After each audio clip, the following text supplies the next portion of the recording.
Welcome to episode 34 of the SNLF podcast, sponsored by Your Instant Replay, the best in the business for filming games in Sussex. And see, Louis was out and about during some of the playoffs as well, doing some Worthing College stuff last week. First live podcast for us this evening. Welcome to my kitchen. This is where all the magic happens. And the other three just sort of poodle along and add a few little bits in as well. Also, the first time we've done two pods in a week as well. So plenty of first. And I would say it's a first with all four of us here this evening, but it has happened a few times this season. But there's normally at least one person missing, and we don't need to name names to say exactly who that is. So welcome, Mike. Welcome, Ryan. Welcome, Gaz. How you doing, guys? All right, one at a time, and don't shout. It might be Thursday. It's not Wednesday, but hey, go. A little bit different, isn't it? Doing two in a week. Obviously, we went through the final weekend of the season on Sunday evening. Did we do it? Yeah, we did it Sunday, didn't we? And put it out on Monday. Obviously, very early in the week for us, but plenty of playoffs and plenty of titles and cups to talk about. So, obviously, we'll get cracking rather than hanging about, and we'll start at step 6 in the Southern Combination Division 1. So two playoff results on Tuesday evening finished Forest Row 3, Arundel 3. Forest Row winning 3-2 on penalties, and Godalming 0, Infinity 0. Infinity winning by the same score, 3-2 on penalties. Now, Ryan, I think you were at Forest Row. Am I correct? You are correct. Yeah, I was certainly there as a parent. I wasn't operating in a media format, but got some entertainment on the evening. Albeit, I think both sides looked a little bit nervy. And Arundel, as everyone knows, went 3-1 up, and I thought they looked pretty good for the win. But yeah, when it's like last 15 minutes, I think, as I say, they got a bit edgy, dropped a little bit deeper, and a couple of goals from Forest Row put them in good spirits going into the penalty shootout, which was on the final whistle. So yeah, I don't know how much detail you want from the penalty shootout, other than my son missed his to win it. But yeah, Arundel was just a bit unlucky. They hit the bar on the last penalty just to keep themselves in the game. And I felt a little bit for Craig, the manager. It was a good end to the season for those guys, and they didn't quite get over the line. But that's the nature of the playoffs, I guess. Yeah, absolutely. I mean, it's been a strong run for all four teams actually to go into the playoffs. And you said Arundel were on absolutely fantastic flying form, you know, to get all the way in. And I was keeping an eye on all the scores as I was watching Boreham Wood and Dorking in the National League South playoff on the TV.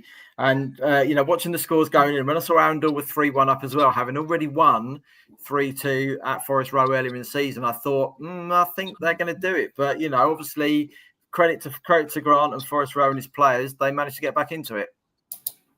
Yeah, 100%. Yeah, no, they felt it. I spoke to Andy before the game. They were nervous. They were proper nervous. Those guys really do feel it. And obviously, there was an actual unbelievable relief at the end of the game when they got across the line. So they'll be looking forward to Saturday. Infinity, the opponents, heard by good authority, they had a pretty good performance as well against Godalming. So it should be a decent game of football, as it should be, playoff finals. Yeah, absolutely. The one thing we did learn from last week, guys, didn't we, that we don't trust Gaz with any predictions. I got one right. All right. I did get one right. Yeah. And I also said that Horsham would win the league. No, Mike. So I said that. Mike jumped on the bandwagon. I think a few people were calling Worthing league winners a few weeks ago, but we'll come to that a little bit later as it goes. I didn't call them as league winners either. Sorry? I didn't call them as league winners either. Okay. We saw Infinity a couple of weeks ago, didn't we, at Billingshurst, where they came from 2-0 down to rescue a draw. Chances for them this weekend then, Mr. Prediction Man? Or are you sticking to burgers? I don't know, because I think Forest are unpredictable, aren't they? I mean, I said that Arundel were going to beat them. They nearly did, but we'll go away from that. Forest Row, arguably, over the course of the season, deserve to be the team that go up. They finished second. It should be essentially them that go up. But, I mean, no disrespect to Infinity. It's their first season at this league. First season at step 6 in their history. Making the playoffs some teams have been at step 6 for the last 30 years and have never made the playoffs. Like, they've come this far. Look, I'm not making any predictions. I think it'll be a really good game. I know I am going to make a prediction. I think Forest are going to go up. Jesus Christ! I love your change. No, you do. Then you don't. Obviously, too many splinters in your backside. Mike, you've had the pleasure of probably watching all 4 of those sides at some point this season as well. You were quite behind Godalming, massive, great, good run they've had all season. And at one point, for a week, we had a 3-team title race. So how do you see it panning out at the weekend between Forest Row and Infinity? Well, I wrote off Infinity wrongly. I shouldn't have done that. Obviously, I won at the game. Got them in town. They'd been on a crazy run. Tough team to break down. So that did surprise me. I think Ryan brought up a point just when we were off air as well. And the problem is they failed to score in the game. They also had one of them had a really nasty injury, one of the teams as well. But I'm fully backing Forest Row to go through, and probably quite convincingly as well, I think. Okay. Ryan, I imagine you're going to tip Forest Row with obviously Curtis being involved in the game. Do you think Infinity can run them close though? Yeah, I think I did. Yeah, I think I did say the other day. I think the first 15 minutes could be important in certain games of football. However, I think this level, what you're seeing is a real contrast between experience and young players. And I think if the young players step up and the experienced players don't get too wrapped up in the emotion of it all, I think Forest Row should have the edge. They can find goals from various areas of the pitch, both free kicks, as we know. Up front, they've got a good young forward. So I think I'll tip them. But no, I think Infinity will come there, and if they do defend and frustrate Forest Row a little bit, they may well get a little bit of a break. And as Arundel did, they just pressed Arundel and played fearless. But at times, it was only the problem came when they started to really worry about the result and dropped a little bit too deep. So I'm going to tip, it's going to be a Forest Row probably. The bookmakers have put their favourites. However, not ruling Infinity out. I haven't seen them, but I'd imagine they're going to come down with their tails up thinking, we're the underdogs. Let's let them know we're here. So it's all there to play for. Fair enough. Well, in reality, I've got to back Infinity. They're managed by an ex-Barnet player, so I can't turn around and go against the Bees. Not the way this season's been. So I'm going to tip Infinity to upset the apple cart. Arundel came close on Tuesday night and probably gave them a good scare. Michael, you said Infinity didn't find the net, but they haven't struggled, I don't think, this year to find it. They've got Tommy Tierney from midfield, who was at Horndean a couple of years ago at step 4. He's the top goal scorer with 16 goals from midfield. And Gazzy got the penalty, scored a really good penalty, didn't he, that got him back into the game early at Billingshurst. Yeah, he did, yeah. I missed the rest of that. Well, if you concentrate, you sort of listen. I'm trying to get people in to join us. I'm out on the socials sorting it all out. What a boy, always working well. So he likes to portray anyway. So the final was on Saturday afternoon at Forest Row or East Grinstead Town FC. Kick-off 3 p.m. Some good crowds on Tuesday evening as well. 201 at Forest Row for them. 501 at Godalming as well is really good, really strong for step 6, and really good to see carried on from last year. Really, so hopefully we're in for a good final on Saturday afternoon if you're heading along. And if you see any one of us there, then please come and say hello. Right, into the Southern Combination Premier Division, and the 2 playoff semi-final results on Tuesday night were Crowborough Athletic 2, Petersfield Town 0, and Eastbourne United 2, Haywards Heath 1. Gaz, did you go right on this one, or did you go wrong again? I said Crowborough would win.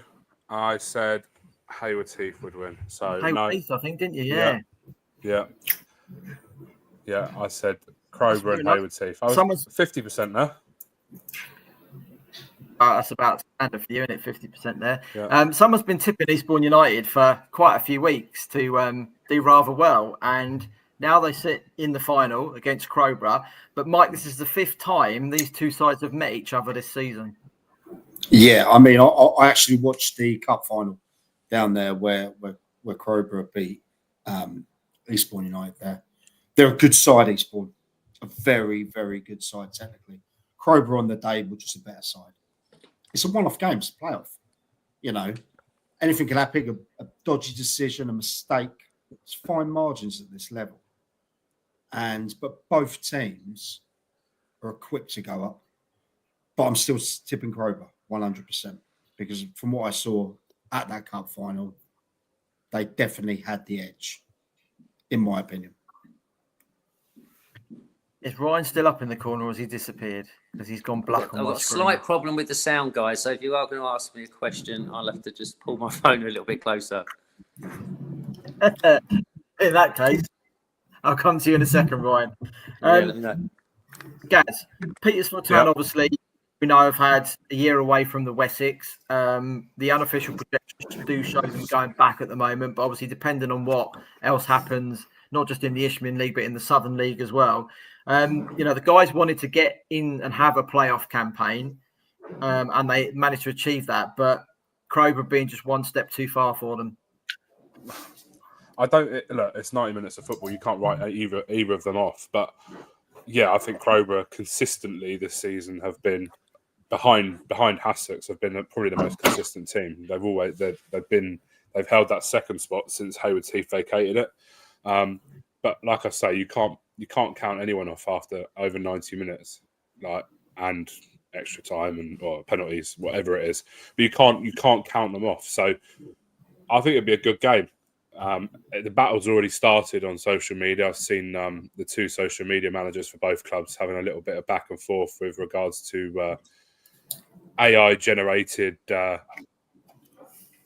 packages for the advertising and that sort of thing. So it's already started. It's all friendly, but look, both teams. It's 90 minutes of football, isn't it? We've seen teams pull out absolute worldies for 90 minutes. Crowborough might have a bad day and bottle it. Petersfield might just turn up and play Crowborough off the park. You can't count anyone out. But yeah, it'll be a good final for sure. I think you mean Eastbourne, not Petersfield. Yeah. You said Petersfield though. No, Petersfield lost. Petersfield lost. Right, sorry. Well, no wonder you're both looking at me like I'm a prat. Sorry, guys. There's actually people in here listening to this as well. This is normally what we look like at Gaz on a Wednesday evening. You just can actually see it live this evening. A few people have joined us in the chat, so good evening to you all. And if you are watching along, please join as well. The wonderful Chris Pryor has given us a little stat here. Home advantage could be crucial for Crowborough. They've won 7 of their home games against the top 9, while Eastbourne United have only won 2 of 7 away from home against the same sides as well. So form's on Crowborough's side, but in a one-off game, the lottery of the playoffs can be absolutely anyone's, can't it? Yeah, it sure can. One thing on Petersfield, I want to say, it's gutted to see them miss out. I think there's 2 of the best young coaches, managers in that team there, Cal and that. Will it be a case now that they'll probably move out the league as well? Possibly. You mean on to say step 4, for example? Moving over. Yeah. If they do go, it's a shame they do go because I think what they're doing at that club is something pretty special. All that travelling they've had to do, all that extra miles and the cost as well. Yeah, gutted to see them boys not do it. But at the same time, back Crowborough. But yeah, it is a one-off game. You don't know. It's a long season. Crowborough played a lot of games, same as Eastbourne, with the cup runs and everything like that. How much energy they got in their legs left. You've got to have that bite. You've got one up. Who do you think's better equipped to go up as well? That's another thing you've got to look at. I think they're both equipped to go up well, aren't they? I would say off the pitch, Eastbourne United 659 there on Tuesday evening. And as I spoke to Chris when I was at Eastbourne Town a few weeks ago, the crowds that United get, Borough get well over 1,000, and Town are actually the poor relations at the moment as well. and Crowborough 423 through the gate, is really, really good.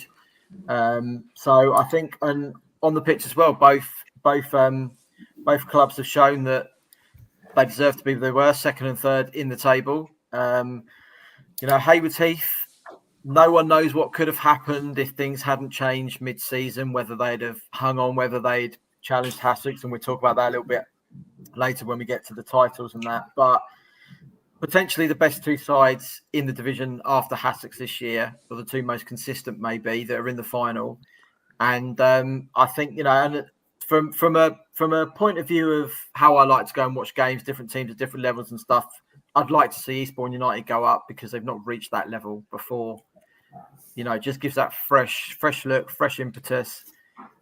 Crowborough have been there and done it. Crowborough know they can do it. That's the other side of the coin that Eastbourne haven't got. It might have been quite a few years ago. They sat at Isthmian League level at step 4, and the division's changed a heck of a lot since then. But, at the same time, it's 90 minutes and penalties possibly. That's the way it goes, isn't it? Yeah. I think the game would be an odd goal. I think it'll be a close one. I think I'd like to see Eastbourne United win it, but I know one thing: the two managers and the squad and the team in those dugouts, that they won't leave nothing. Everything will be left out on that pitch. Both the players, managers, around the ground's going to be a vibe around the atmosphere. They'll cope with it. It'll be a hell of a game. I think it'll be a classic in that respect. So yeah, really going for it both sides, and I think Eastbourne will nick it by 1 goal, 2-1 in the 90. Anyone else want to crack a prediction in?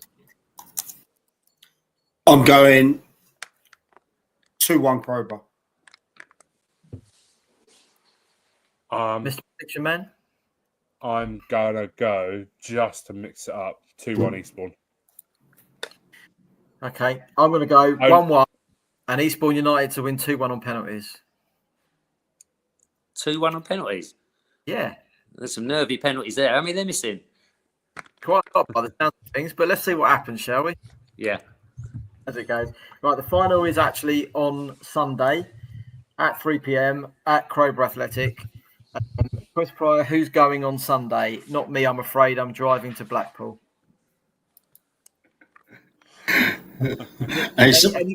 Anybody going Sunday? No? What time's kick-off again? 3 o'clock. Okay. Maybe. I can't Sunday. It's my wife's 40th. We're going for a white robe spa break. It's a bit well, leave it there. Leave it there. Bit of me, that.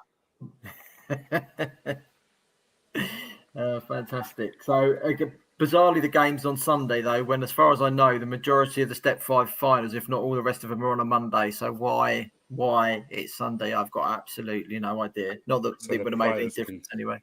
So the players can go out on the lash afterwards and not have to worry about work the next day. But why should that be all right in Sussex, but everywhere else in the country gets to play the Monday?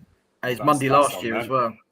That's on them. Very strange, very bizarre. The only thing I can potentially think of is Crowborough, I think, have the Peter Bentley Cup final against Hassocks the Saturday after, so they get the extra day, maybe. I don't know. Could be. Not a bad shout, that. Guess, but hey, there we go. Right, into the Isthmian South East Division, and we have one side in the playoffs on Tuesday evening, which is Burgess Hill Town, who finished third, and they comfortably dispatched Margate by 2-0 in front of 1,439, which is a really cracking attendance for Step 4. Quite similar, I think, to the kind of crowds that Three Bridges and Chichester provided between them for the final last year. Trip to Sittingbourne on Friday evening for Burgess Hill is not going to be easy. They've sold out their allocation within, I think, about 20 minutes of tickets going on sale. And I think when I had a look on social media this evening, I think Sittingbourne had only got 100 tickets left. I think, and the capacity is around about 1,600. So sounds like it's going to be a sellout. Longish way to travel, not as far as heading to the Kent coast, but do you think we're going to see Burgess Hill Town in Step 3 for next season? Yes. Yeah, I do. I really do. I think Burgess Hill have played some unbelievable football this season. Gary and Jay have done up there. The club's on the up. You've got new investment. They're winning games relentlessly. And they're playing a style of nice, good attacking football. And a lot of those lads are young as well. They can only get better if they keep this group together. What might find them out? Experience of Sittingbourne. Obviously, that trek, playing away, home advantage. But don't run it past them. Not at all. I'd take the outsiders' chance on Burgess Hill to go through 100% and to build on for next year. And Ryan, they're coming up against a side, though, that scored over 100 goals this year as well. That's a lot to try and keep out the back of the net. Yeah, no, it certainly is. I'm sure Jay Lovett, great defender. I'm sure he's done his homework, because there's probably I don't know what percentage of those goals have come from a particular style, whether it's corners, crosses, set pieces, or a particular threat up front. But as I say, if those young players trust Jay, he's been around, and often young players, they don't take advice from us oldies sometimes, but I'm sure he's got them right. They seem to be keeping a few more clean sheets. And I think with players like Whelpdale in there that can bring all that experience, I think going down to that Sittingbourne ground, I've been down there a few times midweek, and it can be a little bit intimidating, but what they've dealt with up till now, it's a little bit of maybe that momentum. They've been there for a while waiting for these playoff games, whether that's going to go against them or go with them. But after the confidence they'll get from the last game, there's no reason they can't go down there looking to win the game straight from the off. You know, they don't need to go and be too cautious or try and box clever. I think they've got the players. They know they're good enough, coached well enough. Good luck to them. Love to see them go up. It's a great crowd down there as well, which grows every time they have these successes. Yeah, absolutely. Great little stat as well that Gaz has just liked in the comments there from manager, coach, Kitman Life. Burgess Hill don't go up. There'll be 10 Sussex teams in the Isthmian South East next season that evens the league up. So for you people that like your even percentages, you're going to be spot on the money with that next year. Going to be quite a competitive league, as we know, next year with Bognor and Hastings dropping down into it, and we know there's going to be wholesale changes at Bognor as well next season. And Hassocks coming up are going to be an unknown quantity for a lot of sides.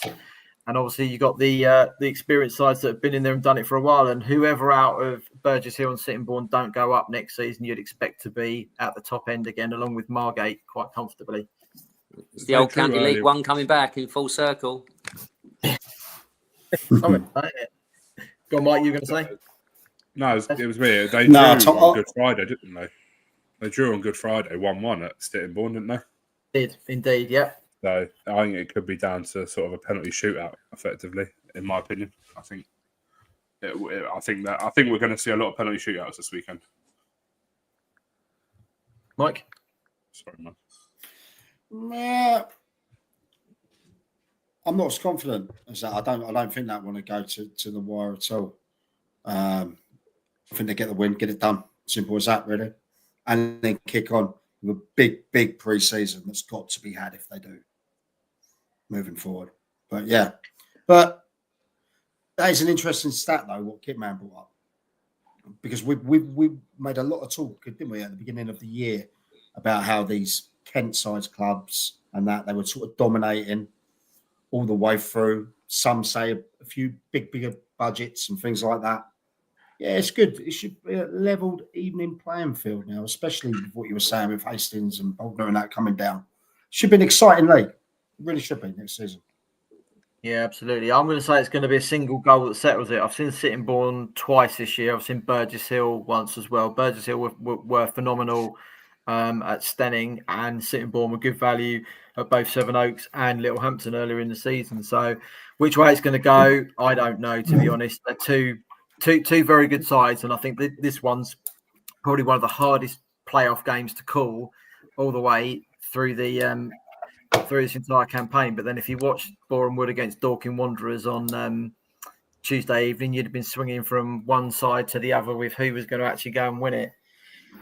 And another stat from Chris Pry. You know, this evening is going to be just full of stats, and I haven't had to go and pick them all up because this guy is just fantastic at doing them for me. Right, since the start of December, there's only been 3 points between the two. Sittingbourne, 60 points from 26. Burgess Hill, 57 from 26. That's relentless stuff, isn't it? And when you think they both trailed Ramsgate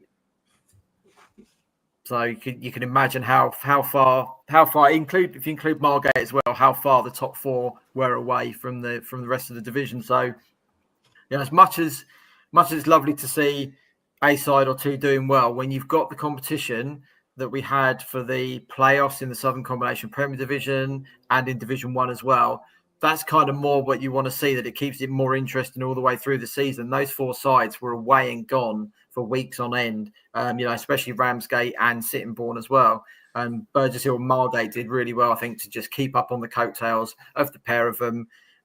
Next season, hopefully, we're going to see something like a little bit more competitive, and maybe one of two of our clubs that finished in mid-table as well will actually break away from that pack and hopefully aim towards the playoffs a little bit more.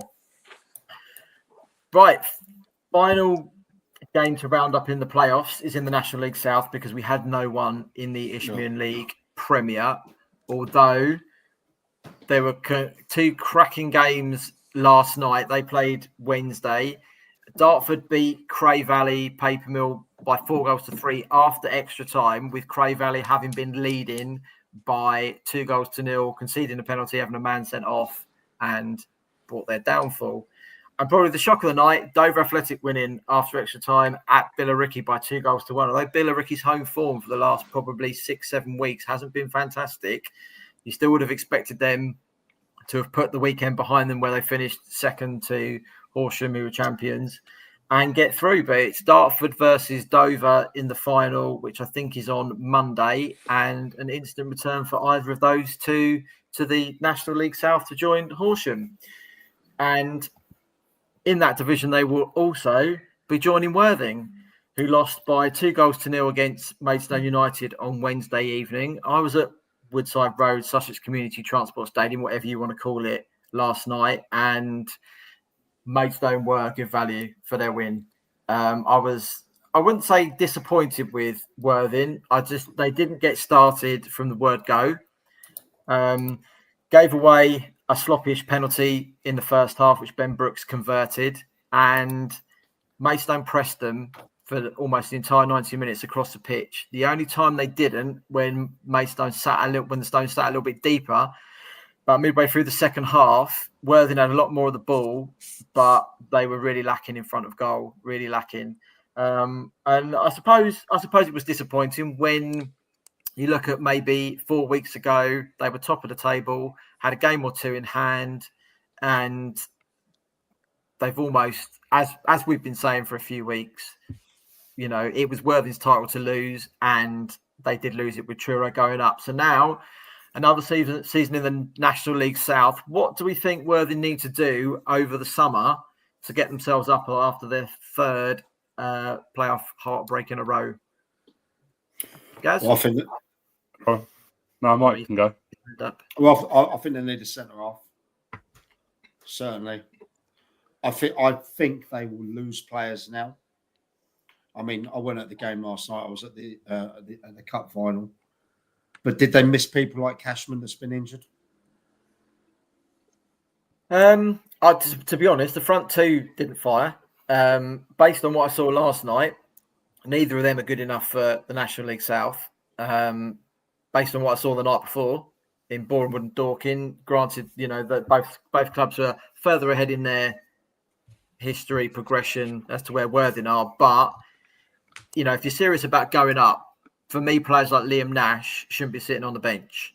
He's a starter, and I said when he signed, he was the difference between promotion and no promotion. Started like a house on fire. I know he did pick up a groin injury and he didn't start for a few weeks, but when you're in a one-off game like that, you've got to give it your all. And I felt Worthing were too conservative. They were too brave. They played with two defensive midfielders, and in a game when you're at home. Maidstone, I think, had their game plan. Aaron Blair was an absolute pest to either one of the three centre halves last night. Didn't give him a moment's peace, whichever one he attached himself to. They had a torrid evening. They really did. I just don't think there was enough oomph and emphasis there on you've got to go for this. Even at 1-0 down when they had Maidstone pinned back in their own half, there was the urgency wasn't there for me. Go on. So you're saying Aggie got it wrong? In my opinion, yes. The way they like to play, pass it around the horseshoe. You do that, you've got to move it quick. Last night was too slow, way too slow. By the time they got it round the other side of the horseshoe, Maidstone had just funneled across. But there was no pass inside to midfield. You know, you have to give credit to Maidstone for shutting down the space. You know, absolutely worked on that. But then, as a management team on the sideline, you've then got to go and you've got to find the tactical tweaks to make that difference. And I don't think it worked at all for Worthing last night. If Liam Nash was injured, not able to play a full game, Danny Cashman came on for about the last 10 minutes. Jack Spong was fairly anonymous, and not because they marked him out the game. He just didn't get into it at all. I expected more personally. I've seen Worthing 2 or 3 times this year, home and away. And it just wasn't. It just didn't look right last night. And the problem you get, as I mentioned to Gaz earlier, you know, 3rd year in a row in the North Division, Brackley, 6 years they've been in the playoffs. The 7th year they've finally gone up. You know, if you start to get that tag, it then becomes hard to shake it off. Yeah, no, I agree with what you're saying there. It's a big disappointment. I was very vocal in saying that Worthing would go up. I thought they were going to automatically go up. I was worried big time when I think Racine got that red card the other day, didn't he? He was brought in. It was a bit of a stopgap there. I think he was at fault for one of the goals back then. But they had comebacks all through the season. It seems a season of nearlies. Just, you said it right, didn't get over the line.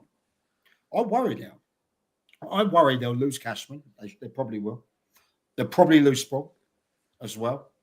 Maybe 1 or 2 others. Not sure with how they were going with the goalkeeper situation. Flip, flap. Who do I back? Who do I not back? It's a massive shame. A massive shame. I'm gutted. I know 2,900 fans were gutted last night. But were they ready to go up if they wanted to? Would they have had to go on to what, 4 days a week? Wouldn't they? You'd expect. Effectively, yeah. You would need to. I mean, when you look at if you take out the Ebbsfleet full time out of the bottom 4 of the National League, you've got Fylde, you've got Maidenhead, you've got Wealdstone, Braintree, and knocking around that bit. Dagenham probably shouldn't be in that little bit, but it shows now that the part time, the hybrid sides are really struggling to bridge that gap. You go up point at the very least if you do step up a division. Yeah, well, it'd be interesting to see what's going to happen, because I know he's took a lot of stick as well, old Aggie. Unfair stick, I hear as well. He's had 1 or 2 occasions with people in the crowd. You know, when he was on the podcast with us earlier on in the season, what an absolutely fucking great guy he was. Top bloke. He told us as well, I don't mind saying it on the podcast now, he told us that when he first come to the club, obviously with the post-Hinchelwood scenario, a lot of the fans didn't buy into what he was wanting to do, and he was getting loads of stick. And imagine having his wife, partner, girlfriend, whoever it is, and his son behind him in the dugouts, and the fans didn't know that was his other half and kid, and he was getting abuse.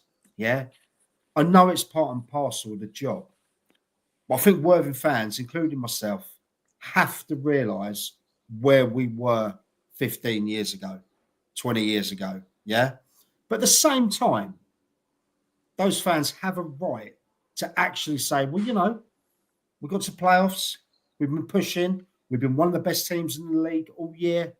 Probably haven't scored enough goals. We know that with the goal difference. But they're building something really good at that club. I would really worry if he leaves, if he does leave, because, again, you'd start over again, you know. It's just a big disappointment. And I'll tell you what, I was with Gareth last night at the cup final, and I was gutted, you know. But you both in the cup final last night. You haven't mentioned it. Yeah, well, we didn't actually speak in the car until sort of we got back to Worthing, I don't think. Would you have a bit of a tiff or something? No, not at all. It was not at all. But it was more of a case of we both thought Worthing last night at home, 2,900 plus there, roaring them on, way boys having it large. We're going to actually give it and actually deliver. From what you're saying, it seemed like a really stale, negative performance. And you could, to a certain extent, understand that if they're away from home. Not if you're at home. You get one shot, yeah? They will wake up this morning and be absolutely gutted. I expect Aggie to wake up and he'll be like, fuck. I bet he didn't sleep last night and he'll be going, we could have done this, we should have done that. But that's football. Mm-hmm. You have to deal with it and get on. There's winners and losers. If there ain't winners and losers, they're in the game. So you've got to get yourself and dust yourself off and go again. Problem is, it's going to be hard to pick up those lads. Yeah. I think I said to Mike last night, I don't know where to go. I've heard rumours they're going to go somewhat full-time next season.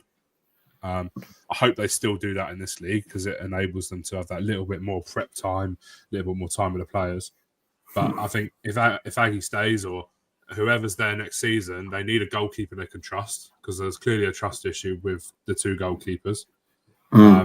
They need to try and replace Ollie Pearce from last season. That's clearly what's been missing this season. He's left and he's gone on, I think, from last check, he's the top goal scorer in the National League. Correct. And that's a clear missing piece of the puzzle. Also, this is going to sound really silly, but I've seen lots of stuff about Joe Felix as well, left back. Sorry, that's another player that left at the end of the season. Look, don't get me wrong. As a Worthing fan, I'm gutted, but I think as a consolidation season from losing a manager who had achieved so much in his short time at Worthing and has gone on to bigger and better things. I think it's not a bad season. That's three. They've been in that league 3 seasons. They've had 3 seasons of the playoffs. Next year they need to do it. And if they start poorly, they're going to be there'll be no illusions that Aggie will feel that pressure if he's still there. There'll be pressure on him at the start of next season if they don't start the season well. They've not got the excuse of 6 away games either, or 6 or 7 away games that they had at the start of this season. But look, I'll back him. I said at the start of the season that I wasn't sure. And I said that when I went down to presenting team of the month back in December, maybe January. I said, look, I hold my hands up. I wasn't one of these ones that was shouting at you, but I was a bit sort of like, I don't know where this is going to go. But it proved me wrong. I like to be proved wrong. I said that on Twitter over the weekend when I put my predictions up. I was very wrong. But yeah, it's disappointing, but look, you move on. They've got extra time now to build on the start for next season, get those players they want. I think you'll see a lot of exits based purely on a potential full-time model next season in that league. Every other team in there around them in the playoffs is pretty much full-time or has some sort of full-time model, I think, apart from Truro maybe. So yeah, look, it was theirs to lose. They messed it up. We got to get over it and move on now. I wasn't saying that last night, by the way. I was saying other things last night, but I've had time to reflect, and it's one of those, isn't it? So changing the manager ain't going to help, is it? At all. No. I absolutely don't think Worthing want to have a bit of continuity and want to actually build something. Don't change the manager. No. Allow him to have a couple of seasons in there. I mean, look, a goal aside in one of those games before the playoffs, they win the league, and we're saying that seeing the sun shines out of his arse. So I think it's a bit fickle from some. We've got to realise that where we come from, So that's just my opinion. Ryan, as I said last week, my predictions in the north and the south were an absolute car crash. I had Worthing to finish in 8th position, just outside the playoffs, literally because I expected a bit of a transition year under Aggie, and if they made it into the playoffs, they'd do quite well. But fourth place, record points total at this level. There's still plenty to be positive about, though. Yeah, 100%. You're referring to Worthing, so my sound. Yes. Yes. No, I think the club, first of all, the history of the club, it's a massive club. I was fortunate enough to play there for about 8 months myself in a not so exciting period of their history, but what they're doing now is incredible. And I think as far as losing players, they're certainly not going to go into free fall. They've got a great financial backing. They've got the ground. They've got everything going for it. For me, it's bigger club in Sussex as Crawley to a degree. So they're going to bring players in. And I totally agree. I think the manager's got to stay. That isn't a bad season. That's you could say a little bit of unluckiness, a little bit of reflection. He's that close. He'll take that on board. As the players will take it on board, the manager will take it on board. And most managers are there. They're thick-skinned. They're resilient. They've got that desire. They'll be just as buzzing pre-season to go and do it all again, but with that extra little bit of reward at the end of the season. So, no, I can only reflect on what Gareth and Mike have said, because I haven't watched them, so I can't pick up on any of his style of play or decision-making. But from my general gut feeling, big club, got big things to come as well. I think it's still going to be a good 10-year period for them at least. So, onwards and upwards for Worthing. Absolutely. Maidstone head to Eastbourne Borough on Sunday afternoon in the semi-finals for a place in the final, which I believe is something like about 10 days after. So still a way to go after it's Bournemouth against Torquay in the other semi-final. Right, that's all your playoffs rounded up. So league seasons are done. As you might have heard Mike mention maybe once, maybe twice, he was at the Division 1 Cup final. Oh, and Gareth was there last night as well. Sounds like they were very silent on the way home, kind of contemplating life after another playoff defeat for Worthing. Seaford against Dorking Wanderers B last night at Shoreham. How was it? Lovely evening for football last night as well to watch. Yeah, I mean, it was a great evening, beautiful summer's evening that we see coming through. Look, it was a strange game, really. It was always going to be tough for Seaford, in my opinion.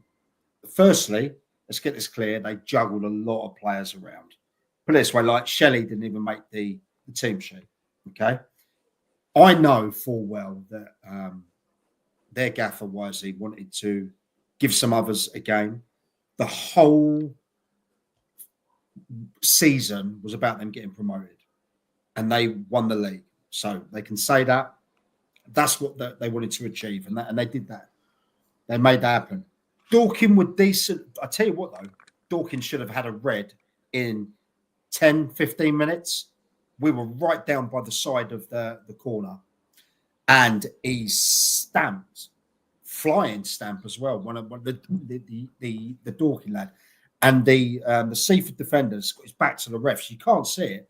Gaz has got this on video as well. He caught it. Definite red. And that could have been totally different.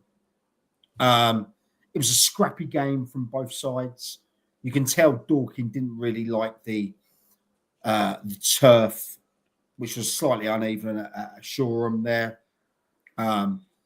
Seaford couldn't really get into the game much. They had a couple of chances. They weren't holding it up top as well as they should have, I suppose. But at the same time, there was a hangover, a mental hangover, I think, because they did what they set out to achieve. And that was not only get promotion, but that to win the league. So shout out to Wisey for winning that league. And the first time Seaford have won that league, as I said, 38 years, or won a league, 38 years since, ironically, his father won as well. But take nothing away from Dorking. They definitely deserved it on the night. I think all parties would say that. There was about a couple of hundred people there. Yeah, I mean, that's my take on it. Disappointing, but at the same time, you know. Can I ask you a question, Mike, about it? Yeah, of course you can, mate. Dorking Wanderers, they've come into this league. Obviously, it's a Sussex league, but that's not an issue. The clubs are coming in from outside of Sussex. They've had an influence on the title, probably. Yep. In fact, Chris Pryor would tell us the stats. They've probably prepared for the final because that's a trophy they can win. Mm-hmm. They could arguably bring in stronger players for that game, or be a little bit more focused. Seaford have got into it, and you say weren't so focused. have we lost the cup final, and perhaps are we losing something in that league by them being in there? This is no disrespect to them, because their elite pathway is very similar to the sort of thing I'm going to try and do at Whitehawk. So I'm not going to touch on they're doing anything wrong, but is it right for the league and Sussex clubs? I don't agree with them being in there. I think I share your opinion there. I feel it hinders a true league running. I've seen them batter Arundel 7-8-1, I think, on their pitch of the season. And then I've seen a totally different team come the end of the year. Yeah. It's I don't agree with it, but it's not my decision. No, fair enough. But at the end of the day, if they're in that league and they can't go up, why are they in that league? What is there to go for? Okay, they got the cup, yeah. But I mean, everyone's looking at me and talking about the playoffs. And someone asked me and said, "Why didn't Dorking go up?" I said, "Because they can't go up. They can't be involved in that." Yeah. And they said, "Well, how's that allowed?" And it's just a strange way that they deal with it. So yeah, I'm not a fan of that. I don't blame them. They get the best of both worlds. But I just feel there's probably other clubs. And if you did it in the county prem, brought a side down from 2 above, it's just something to we'll chat about it, no doubt, as another season progresses. But just a thought. Just thought it took the edge off the final a bit. I think it did. There's more deserving teams, I feel, in that final. Whether it's the Fro boys, the Infinity boys, people like that. Billingshurst had a good run. Yeah, exactly. But at the same time, it's not a decision to make, so you have to deal with it. Now, how long can they go on like that for? Sorry, I've got an opinion on it, and I was speaking to some of the parents last night. That effectively, that Dorking Wanderers B side is effectively the end of their time at Dorking Wanderers. There's no pathway from that team into the first team. Some of them might sign contracts and go out on loan, but it's almost like they've come through the Dorking Wanderers Academy. They get to adult football, and I think they do 2 years maybe. They're all still academy, part of the Dorking Wanderers Academy. They do 2 years.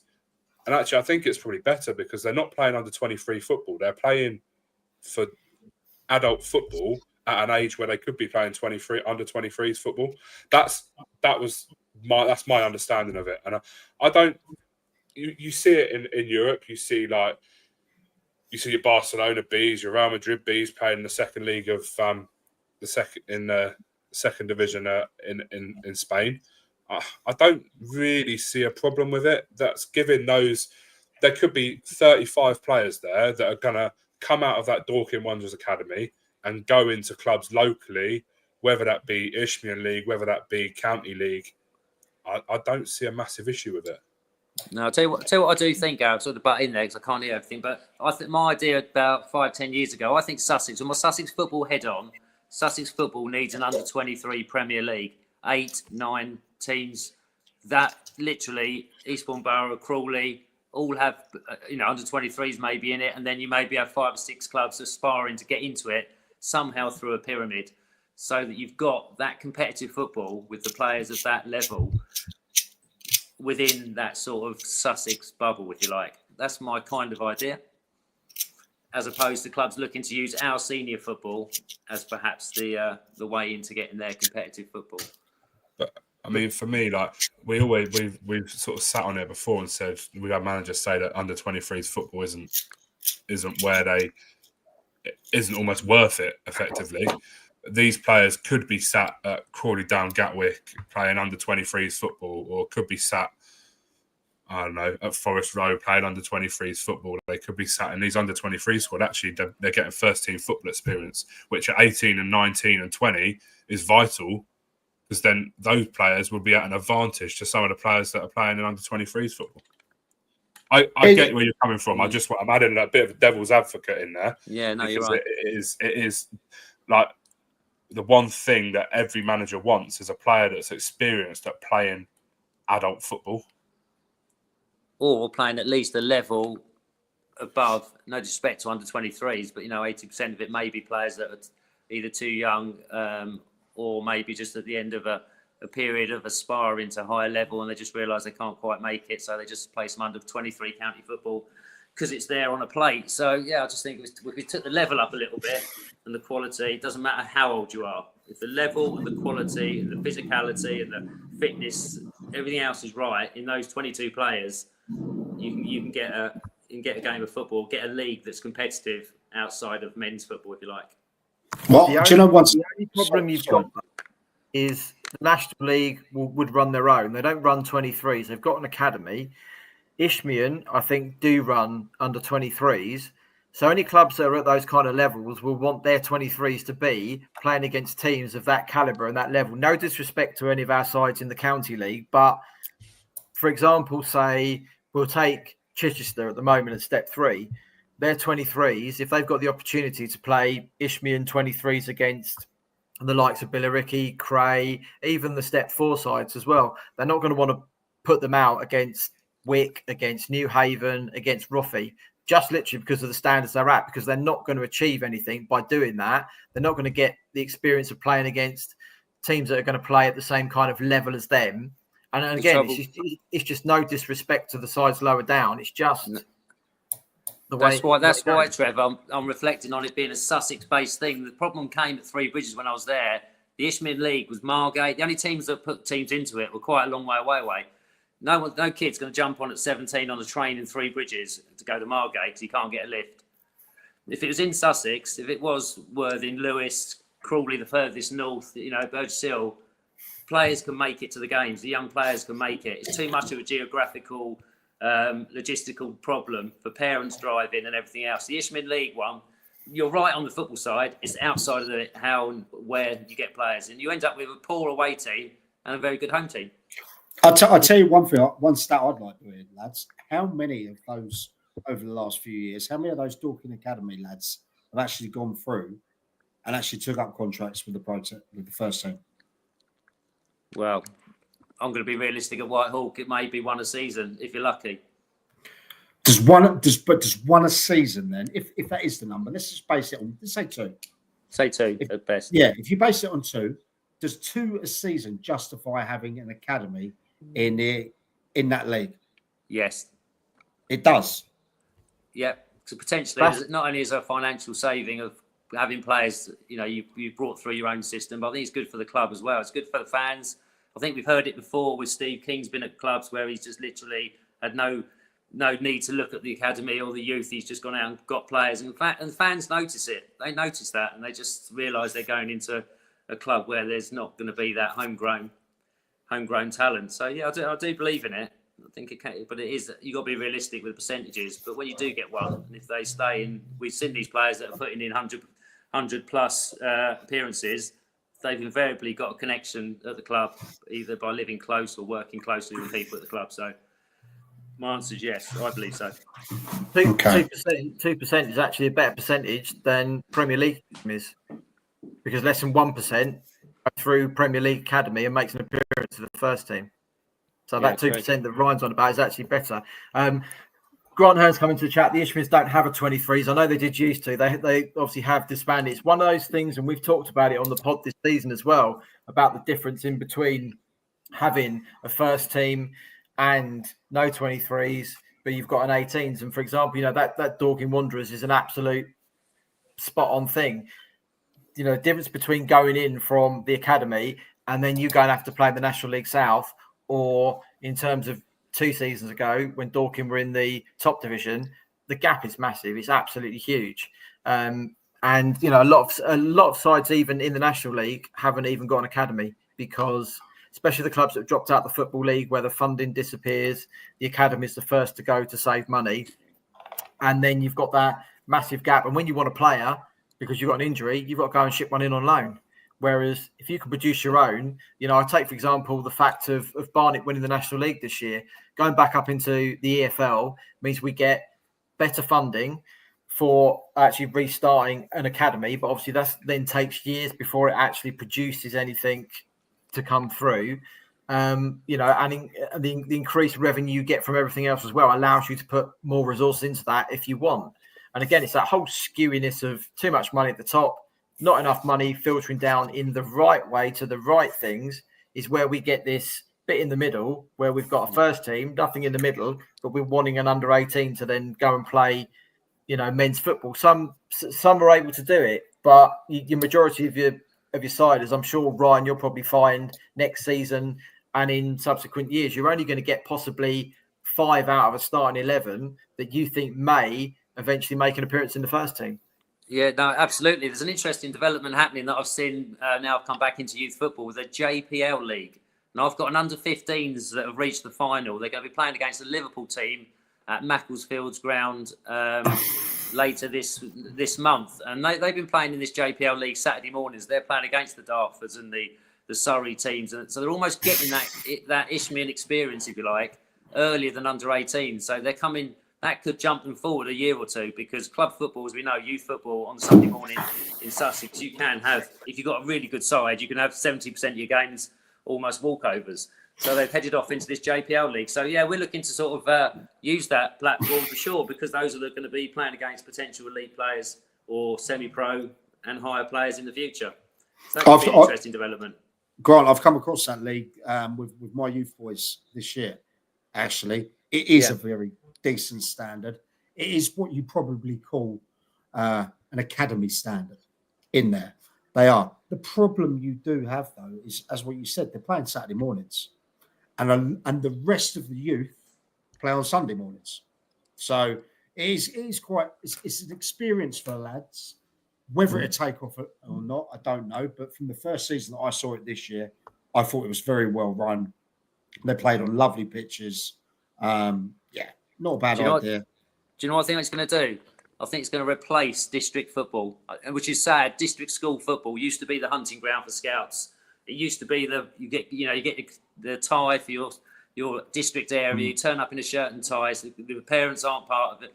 Not saying not part of it. The parents realise it's something that's very much a privilege to be part of. But these district school level players are going to be missing that school football to play in the JPL League. Now, what's slowly happening, the JPL League is starting to become the scouting hunting ground. They're seeing good coaches, good managers putting on, some really well-drilled games of football with some talented lads. And the school football, again, resources, Trevor goes back to that. Maybe can't get the pitches, can't get the funding to do it as well as they used to be able to do it. But back in my day, back in the 70s, 80s, many people listening to this will say, that was a real, if you got yourself into the district school team, massive, you realise you were there in the shop window. So we're interested to see how it goes. I think JPL's here for a little while to stay, from what I gather. Yeah, I know Littlehampton are backing it very well, by the way. Okay. Right, let's move on to league titles. 3 teams delivered them, 2 on the last season and 1 many moons ago, or so it seems anyway.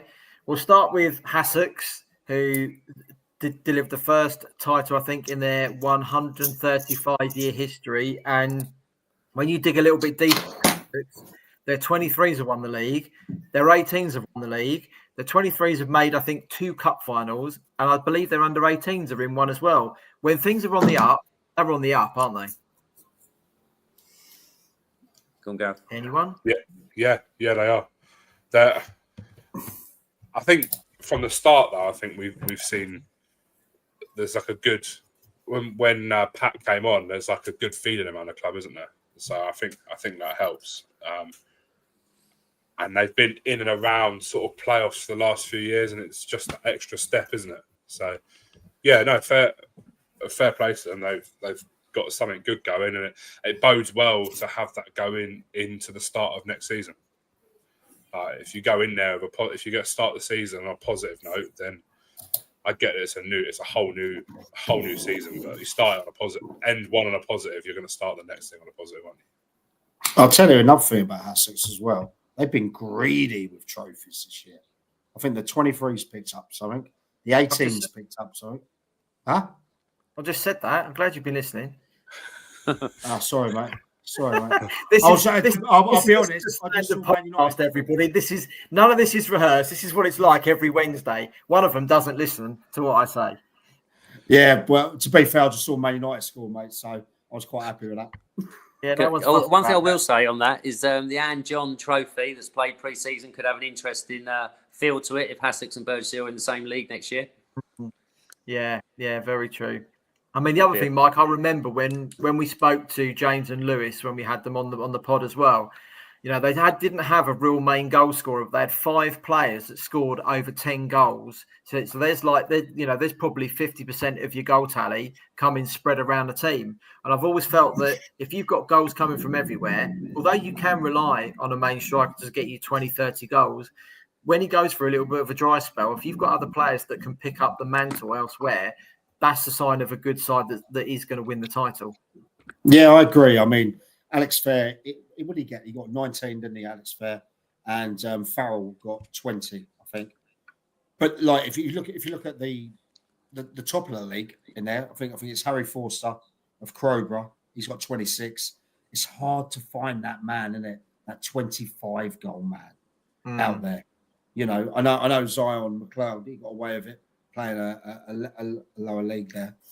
But you're right, but they were scoring goals all over the shop, team goals as well, and they were scoring a lot of them. It's a case of, I don't know, how well do you think they'll do next year? Moving up, that step up.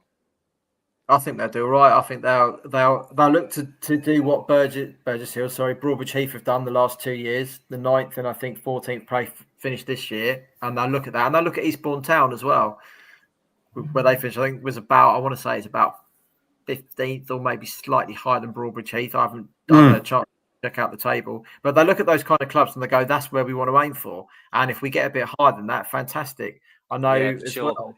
It's quite a daunting league, though, isn't it? When you've got so many relegations and whatever. I think you go into it knowing you've got to finish 5th from bottom.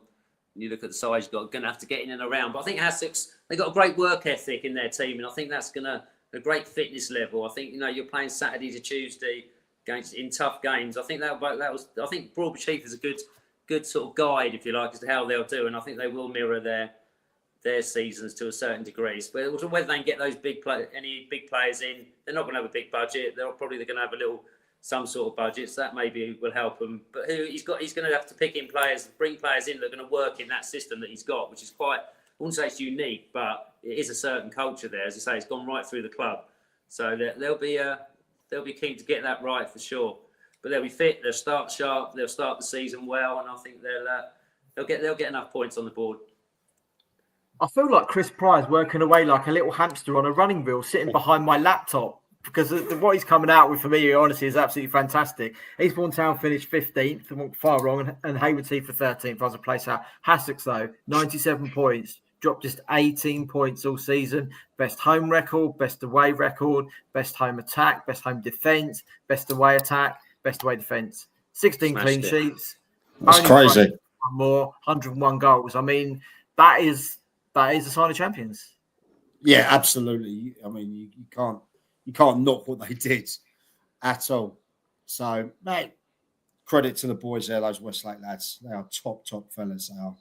I really hope they kick on. They get the backing. That's going to be another thing, because I think famously they don't really get anything, the players at the moment. Maybe a can of Stella, some said.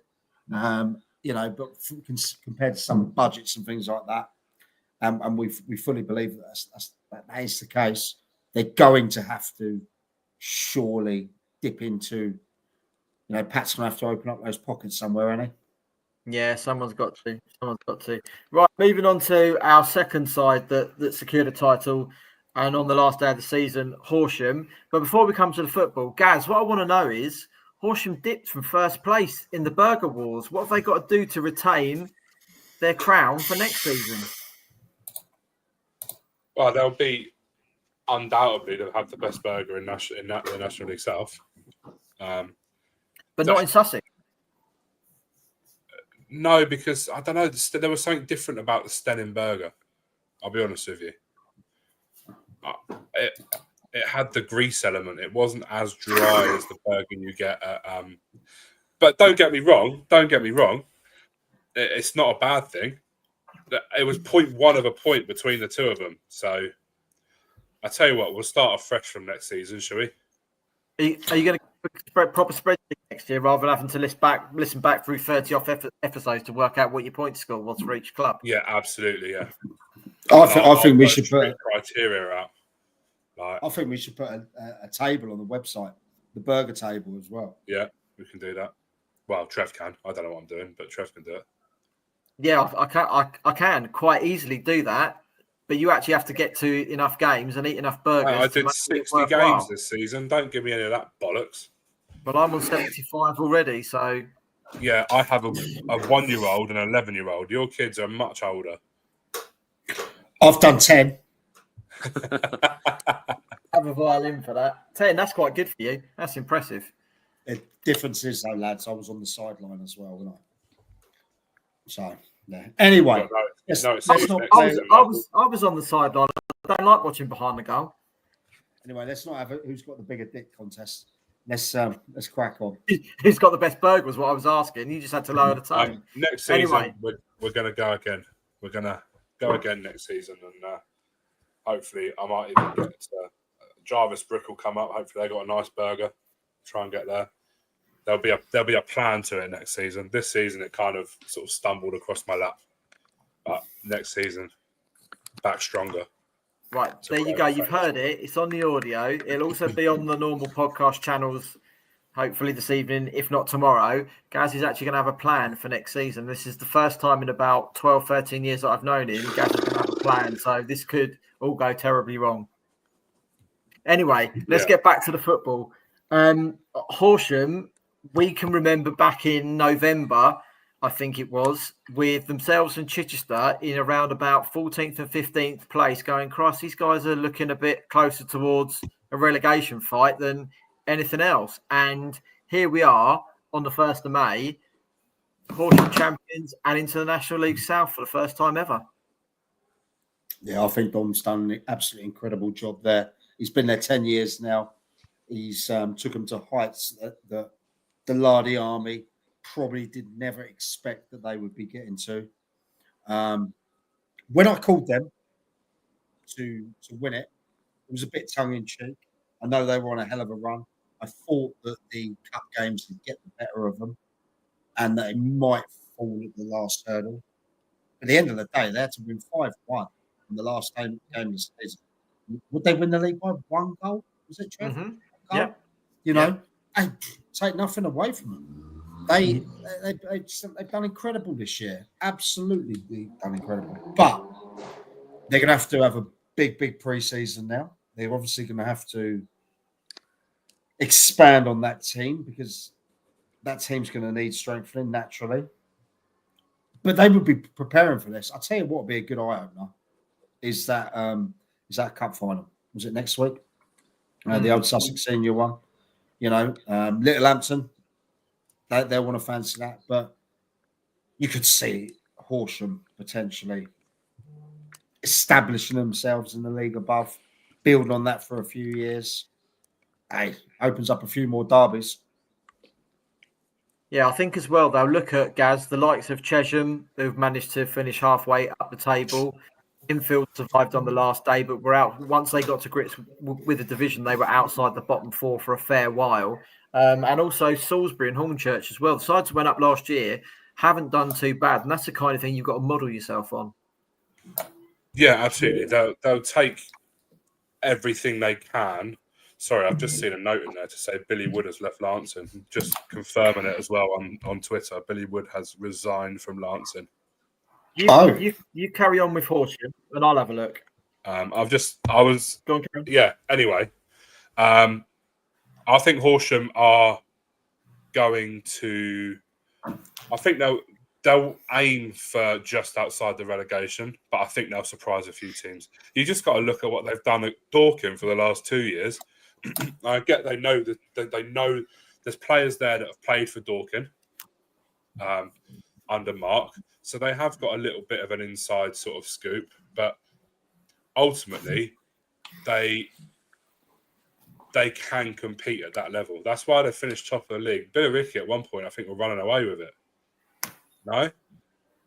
Sorry. I was busy Billy Wooding, but we'll come to that a little bit later. Billericay running. No, at one stage, Dover were running away with it and looked as if they were going to be runaway champions from quite early on. Then they hit a wall, and it just gave everybody else the opportunity to catch up. But I mean, I think Mike, you mentioned though you know, with the cups distracting Horsham, what we've learned from Horsham, like over the last couple of years at least, is that those cups don't get in the way. Well, they kind of do, but they do their best and their business in that. And then they come out, and it's almost as if they roll the sleeves up and go, right, let's go, chaps. Let's give this a go. And whoosh, put the afterburners on. I mean, a lot of teams, they get beaten in an FA Cup game, especially when they're not used to getting to those kind of rounds, and they're deflated. And that could be really detrimental to the end of the season. But you're right. They seem to thrive off it. They seem to be a club that could quite easily be a bigger club with how they've done. Yeah. Mm. And look, Dom and his team and Punter over there and everyone like that, they're meticulous in what they do. They've got all the stats. They've got a progression plan, everything like that already in place. It's just now, if they get the right personnel to go out and execute it again. But you're right. Many teams would have just drifted off and the gas in the legs and fallen off at the end of the season. But they are the exception to the rule. And they have been exceptional this year. And hence why they've had their best season in their history. Congratulations to them. They fully effing deserved it.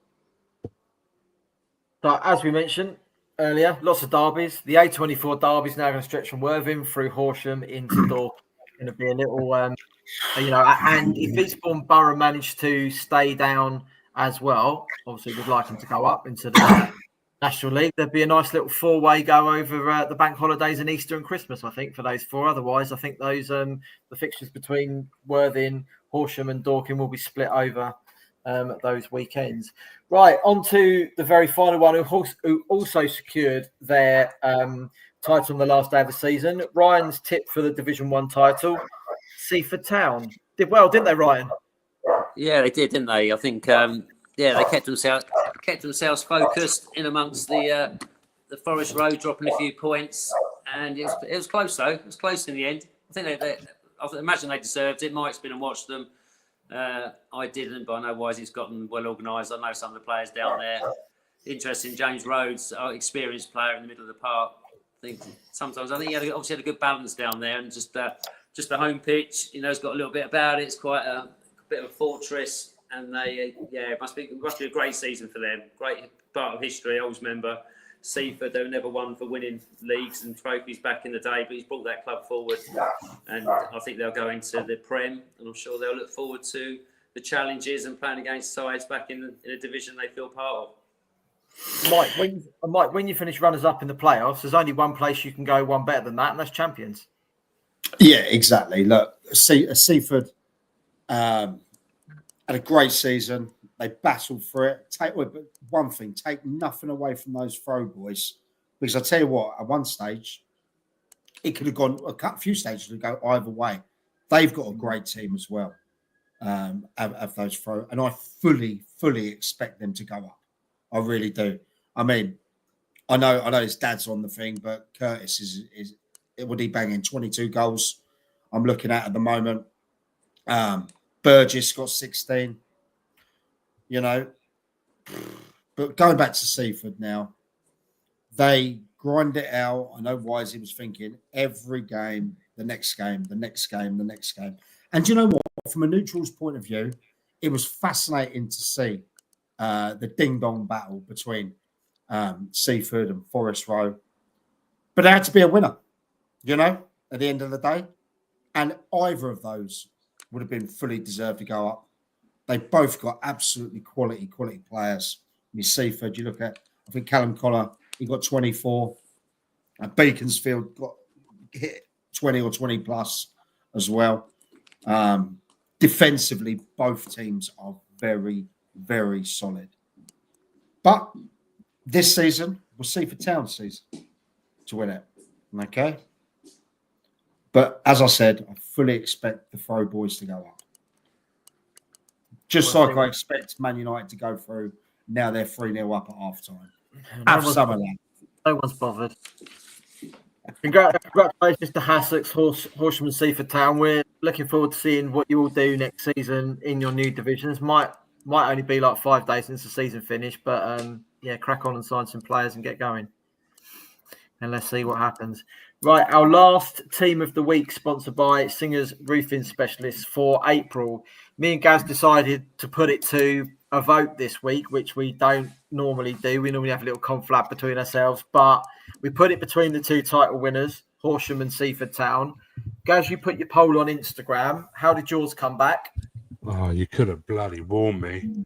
I said it to you Mate, earlier. You've got it. Preparation is key. How many times have we said this season? We're almost at the end and you still haven't learned. Oh, failing to prepare is preparing to fail, isn't it? Oh, here you go. Luckily, I haven't messaged you much today.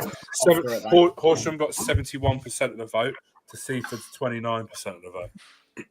And on X, Horsham got 81% of the vote and Seaford got 19%. So Horsham are the overall winners. So congratulations to Horsham. We'll put the poll up for the 4 winners of the month in the next day or so, and we'll give you a fairly lengthy time to be able to stick a vote in. We normally try and do it over a couple of days, but we'll try and do it over 4 this time and see where we get to. So look out for that on X. I might get Gaz to stick it on Instagram as well, just so that you can grab it and look from there. But your vote will only count if it goes on X. So get over to there, get following. To us, we'd be most appreciative of it. Right, final part of the show, the shout outs. But before we get to there, we've obviously got to mention the breaking news that happened in the last 15 minutes or so of Billy Wood's decision to leave Lancing. I've been on their website and had a look at the statement, and it literally says exactly this. Billy Wood has informed us of his decision to step down as manager of Lancing FC with immediate effect. We would like to thank Billy for his efforts during his time with the club and wish him every success in his future endeavours. At this time, we'll be making no further comment. Short and sweet. Lads, give us your thoughts then. I had a chat with Billy over the old the WhatsApp, as you do, and it was interesting. It was interesting this week, you know. Did he not give you exclusive he was going to go? No, but he is coming on in the very, very near future to do his own Dugout Diaries, which I believe will be an interesting one. And will be now. It's a strange situation down at Lancing, right? And I've been critical of them before. They need to change some people at the top. Simple as that, you know? I know why Billy went in there. Billy went in there because of the lure of that step football, okay? But at the same time, what have Lancing got? It's not their ground. They're dictated to by the Sussex FA. They've got a massive support group there that are frustrated. You can't, that would be now 3 times a manager has changed in the season. If they got one more in, it would have been 4. I expect there'll be a lot of people out having their own opinion. But let's wait till we hear from Billy first, yeah? Because I wouldn't be surprised. I would not be surprised if he has something to announce in the next 5 to 7 days. I would not be surprised at all. Something may be closer to home. Because let's not forget, he's not from down this way. No. He's more from the East Sussex way. My little hamster has been working again in the background. Right, Jamie Hollis, 0.33 points per game. Goal difference of minus 13 from 12 games. Sammy Morgan, 0.89 points per game. Goal difference of minus 30 from 19 games. And Billy Wood's record was 0.09 points per game with a goal difference of minus 38 from only 11 matches. Tells its story, doesn't it? Well, it does tell a story. The story that tells at the same time is what was he left with? He was playing a lot of youngsters. You know, anyone could have gone in there and got battered every week with the team they had, with the situation that club's in. Yeah? Should they have let go of Jamie? Maybe not. Should they have let go of Morgan? Probably, definitely not. You know? And then Billy comes in. He's on a hiding to nothing there. They had the big fallout with Langy, who spoke in it. It's a situation where really they have to go in and make sure that next season is not one that the fans are going to go, well, fuck this. I'm not happy with this. I'll go somewhere else. Simple as that. I feel sorry for Billy. I really do. He obviously had that lure over there. I know the club are in financial shit, and he probably could have helped out a bit there. But what's going to happen now? Who have they got coming in? Have they got a plan? I doubt it. I might sit my name in the hat. I can't do any worse. Jesus Christ. And anyone else want to add their 2 anything? Tom Holland doing Spider-Man. The only thing is Lancing have not allowed anyone to reply to it. Yes, they turned the comments off. So, but people just quote it, though, won't they? Yeah, one person, and that's it so far. So, but it's making them look a laughing stock, the club. And that club does not deserve to be a laughing stock at all. That is a good club with a massive long history. And I should know, I live a few miles away from that club, you know, and I'm always in that area. I've got mates that go in the boozer, they all go in. Yeah, they deserve better. And if the board needs to have a look at themselves and take a harsh, long look and say, do you know what? Maybe it's not the manager every time. Maybe it's not the players. Maybe we should sort things out behind the scenes. Maybe we should look at ourselves and say, actually, it's time to sack ourselves. Simple as that.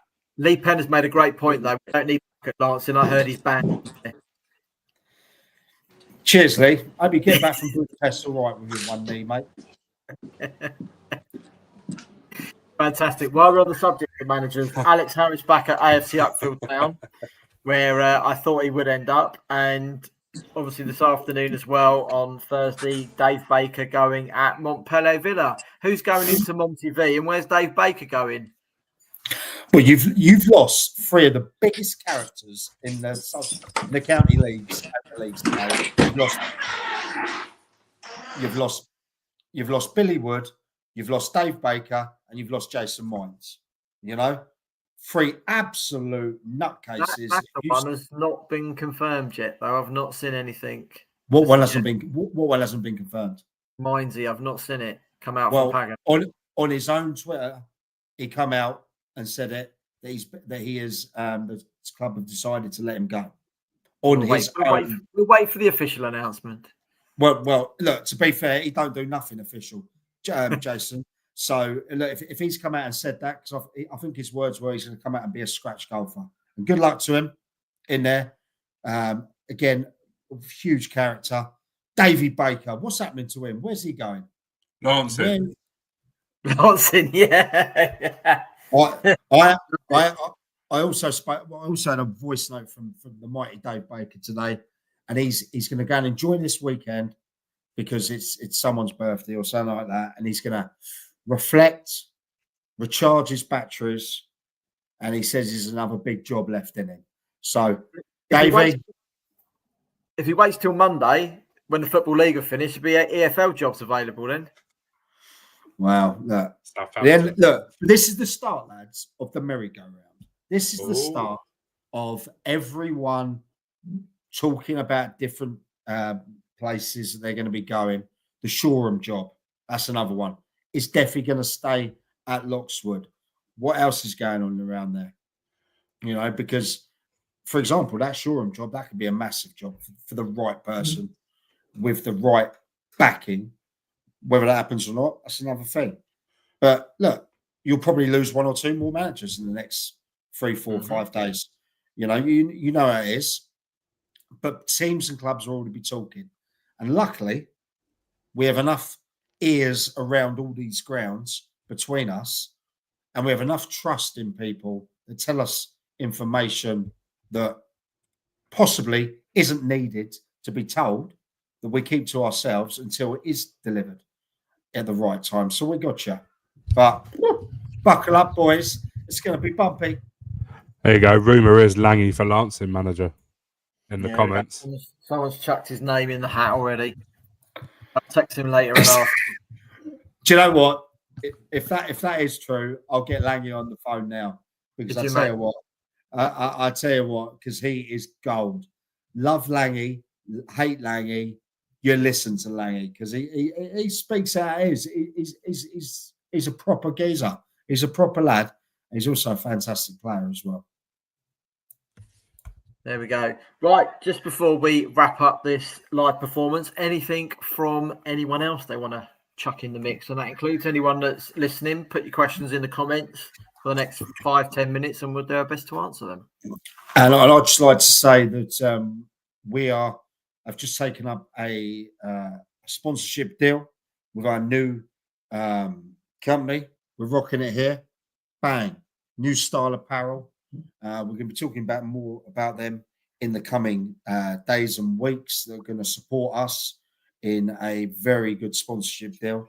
We must thank your Instant Replay for supporting us day one there. Louis, great guy, doing things. Singers Roofing. You know, as we say, lads, we can't do this unless we got a sugar daddy. And certainly none of us have got a sugar daddy. Or if we get people supporting us behind the scenes. So to the Suter family, thank you. But you'll hear more about them coming up. Gareth?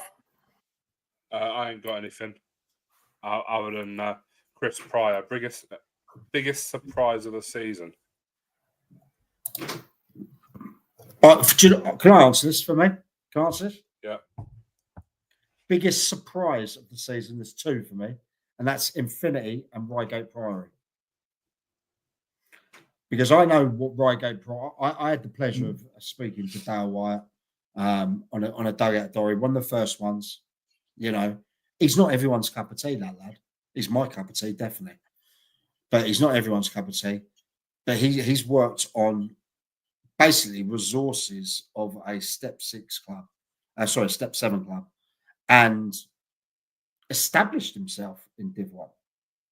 The second one, obviously, is Infinity, because I played against them when I was with Arundel on Bank Holiday, the original Bank Holiday back in August. Didn't really rate them too much. How wrong, how stupid was I? Probably the only reason I'm on this podcast is because I help you boys with it behind the scenes, because I have no effing football knowledge when it comes to teams or things like that. You know, I absolutely miss them. So, yeah, but shout out as well to Arundel, because as soon as I left the club, they went on a phenomenal run there. So that's my lips are sealed. Gaz? I'm going to go Hayward Heath nearly missing out on getting in the playoffs. I think when you look at the start of the season, you had Hassocks and Hayward Heath were there and neck, and Hassocks obviously kicked on. Hayward Heath fell off big time in comparison to where they were. I think that for me was sort of the biggest surprise. You get rid of a manager when you're second to then fall down and only just make it into the playoffs on the last day of the season. Not as a positive one as Mike's. Lee Penn's got a good one there. Arundel, their run to get into the playoffs. I don't think anyone expected them to get in the playoffs halfway through the season. So, but no, Hayward Heath for me. Trev, you? Barnet winning the league you can't do because it's Sussex. I can do whatever I like. That wasn't a surprise. I would probably say Horsham finishing where they did, based on where they were earlier in the season, and I would still expect them to hit the playoffs, but to hit the form they did. And Bognor finishing where they did, because none of us had that on the bingo card at all. I think I did in November really after we saw them. After we saw them in November. But we're talking about if we're going beginning of the season as well, or any way through. I mean, like Hayward Heath, you know, everything was running smoothly, as you said, and they almost missed out on the playoffs when they were neck and neck with Hassocks for a good couple of months. So I'd say they'd be the two biggest surprises. I mean, you know, Bognor are a big club to be at Step 4. Hastings, with the good support they've got, are really too big to be at that level as well. So you lose a couple of big hitters in Ramsgate and potentially Sittingbourne as well, and you've gained another 2. So it's not going to be as in it is my little hamster again on Haywards Heath. If the season started on the 3rd of November, they'd have finished 9th. Wow. But I can imagine they're going to be amongst the favourites next year when Kev Absolutely, yeah. together. Absolutely, yeah. Oh, yeah, I'd fully back them. Like I said, when all that noise was kicking off, I went up there. To be honest, I did get smashed up there that day. There's just some lovely beer on tap up there.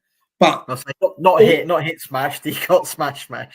Nah, but when they played Petersfield and actually lost, they lost 4-1 to Petersfield that day. But they got a plan there. But they're ones that realised that the noise that was created around that incident didn't help them. But at the same time, they didn't really know how to deal with it well. And I'll tell you what, he's a good guy, that chairman. He's a really good guy, you know. So, but I back them. If Kev stays there, and that I back them next year. They'll do well.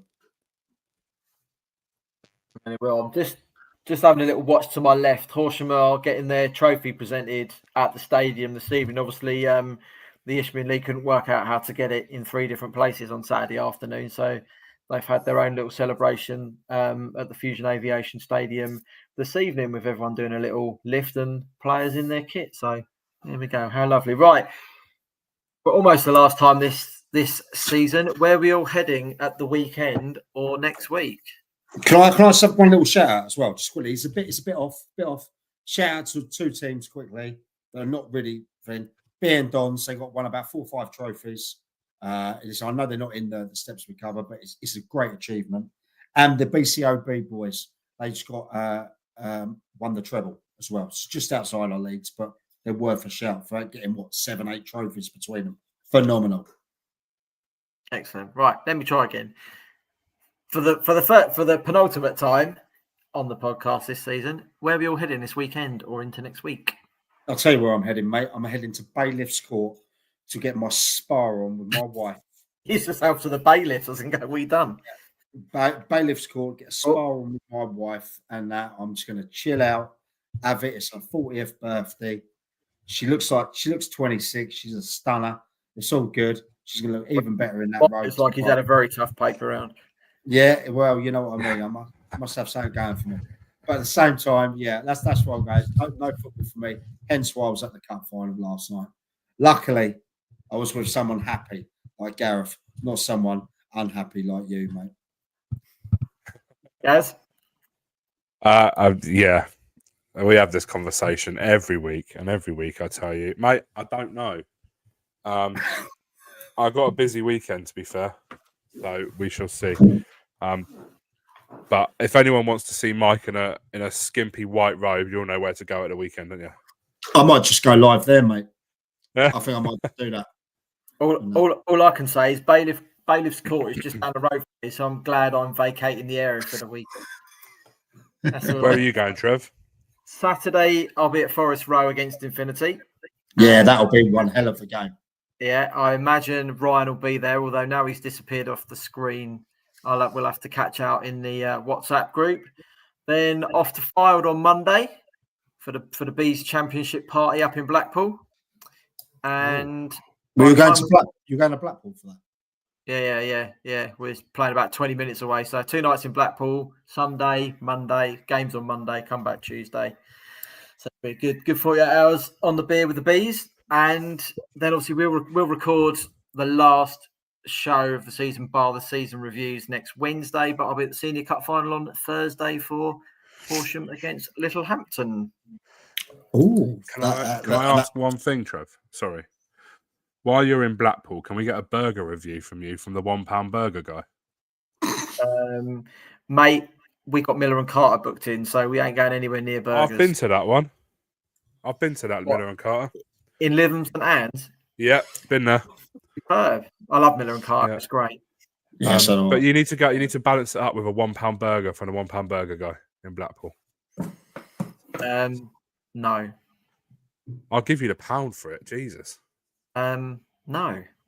Oh, ruined my fun. Simple as that. Excellent. That's how we like it. Right. I hope you've all enjoyed the live pod. Chances are we may well do one again if I can tone Mike swearing down a bit, and maybe Ryan will be able to complete a full hour and a half without crashing and banging and hammering and dogs barking and whatever else is going on in the background of his stream as well, which is very entertaining. As we said, we'll be back next week with our normal podcast. We'll stick the audio out for this on the pod links as well, and we'll do our best to get it out tonight if Mike can send me the audio. And then you've got tomorrow and Saturday morning to listen to it before the playoffs start the weekend. If you're going to any games in Sussex at the weekend, do enjoy them. You've got Saturday, Sunday, and nothing on Monday, and you've got Friday evening if you're following Burgess Hill down to Sittingbourne. So good luck to all our sides in the playoff games this weekend, and we'll see you again next week. See you later, guys. Thanks for the support. Bye-bye. Thank you.